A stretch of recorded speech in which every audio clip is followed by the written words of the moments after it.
Chief Meteorologist Ray Foreman. Once again tonight we're looking at showers, storms. Some of these could be severe. In fact, we do have a tornado watch in effect, and that's until midnight tonight for all these counties here that are highlighted in red, essentially from Highway 71 on to the west. That does include Jasper County, also Cherokee County in southeast Kansas, Barton County, from Nevada, Neosho on to the west, on into all of southeast Kansas and northeast Oklahoma. The conditions are there to see some strong thunderstorms, and some of these could produce some very severe weather, including the possibility of tornadoes. Now, this is what we have, some very windy conditions out to the west of us, and we're not talking about just down here on the ground level. We're talking about within the cloud layer. In fact, you can see how all these clouds are getting stretched out across the area, across northeast Oklahoma, southwest Missouri. The green color here, we're getting some false echoes right now, but we're seeing the very strong storms out to the west of us. Now, as I mentioned, strong winds ahead of this. We have the southerly winds. We also have the westerly winds on top of that, and that's why we have the potential here for some tornado development, because the strong winds at the south will start to turn with height, because as you get up into the atmosphere,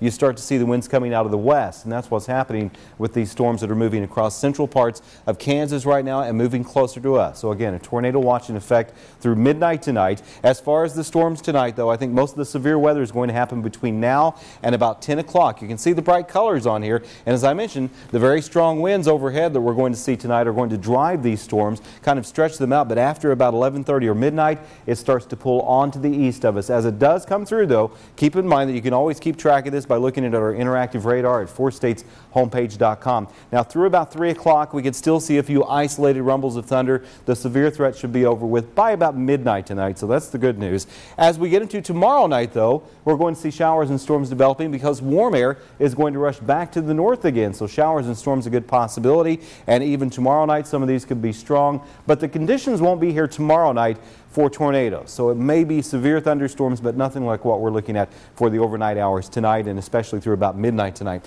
As we get into Wednesday, all the showers and storms move to the north of us, and it's actually going to be humid. We're going to see highs in the 80s, high humidity. It may start to feel a bit like summer as we get towards Wednesday. Here's what we have for the next couple of days, though. Wednesday, dry, 83, showers and storms tomorrow night, and again Thursday. And even as we head into the weekend, it stays a bit unsettled, but we're starting to be able to pinpoint some of the days that we're going to see some dry weather, and that does include Friday and Sunday. So I want to highlight the good news here. Friday and Sunday should be dry, and also good news so far tonight, no warnings in our viewing area. All right, that is good news. And you can also track these storms on our interactive radar. Where's that at? At 4stateshomepage.com, click on the weather tab and you'll find it right there.